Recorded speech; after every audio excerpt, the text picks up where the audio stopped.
The night was fraught with omens when Balaam's name was spoken in distant palaces. He was neither a king nor a warrior, but his word had power. It was said that when Balaam spoke, the fate of men was swayed. What he blessed prospered. What he cursed fell. And that is why he was sought after. Rich messengers dressed in honor and promises came to him with an offer impossible to ignore. Gold, prestige, and royal favor. All in exchange for one thing, that he use his voice to condemn a people advancing like an unstoppable tide. Balaam listened. He hesitated, and although he knew he should not go, his heart began to sway. That same night, something inside him had already decided the path. At dawn, Balaam mounted his donkey and set out on his journey. He was not alone. 2 servants accompanied him, but neither of them sensed what was about to happen. The road seemed ordinary, dusty, silent. However, the invisible had already risen before them.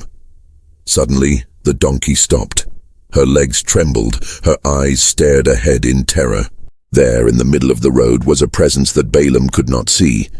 A messenger with authority, with an unsheathed sword, blocking the way.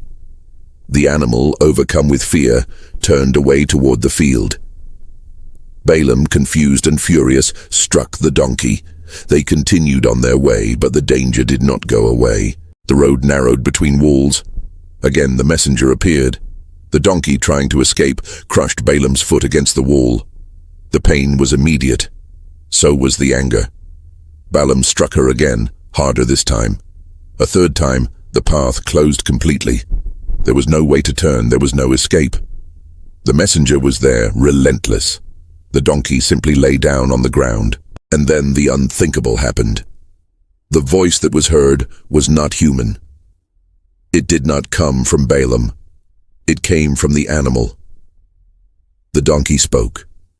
With clear words, with a tone of reproach and pain, she questioned her master. She reminded him of her loyalty, her lifelong obedience. She asked him why she was being treated this way. Balaam's world shattered in that instant. He responded, as if this were normal, as if reality no longer had rules. It was then that his eyes were opened. For the first time, Balaam saw what had always been there. He saw the messenger with his sword ready. He saw the danger he had ignored. And he understood that if the donkey had not stopped, his life would have ended on that road. The animal had been his salvation. Pride crumbled. Fear pierced him.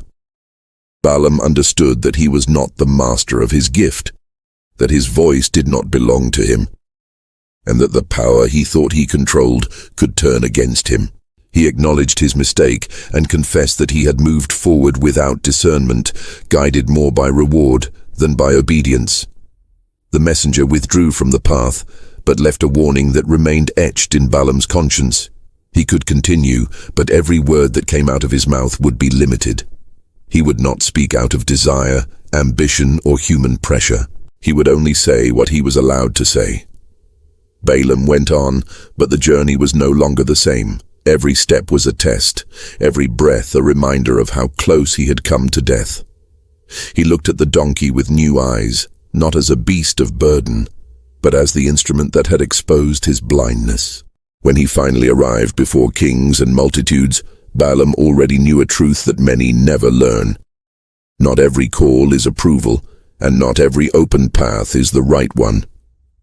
Sometimes, the greatest warning comes disguised as an obstacle, because the real miracle was not just that an animal spoke, but that a man's pride was broken in time, and that, in the midst of ambition, there was still mercy.